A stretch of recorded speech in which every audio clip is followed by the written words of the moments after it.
Բարերար Սամվել Կարապետյանի կալանքի տարան եկեղեցուն պաշտպանելու համար արդար է ձեզ նման մարդկանց կալանավորելը։ Այն մարդիկ,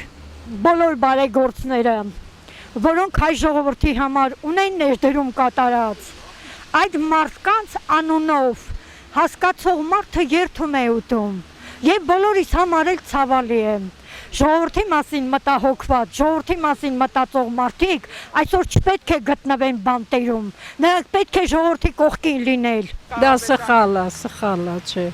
Սամվել Կարապետյանին ես դրական եմ նայում։ Ինձ համար ինքը շատ բարի անձնավորություն է, ինչ էլ անում է, ապրի ինքը։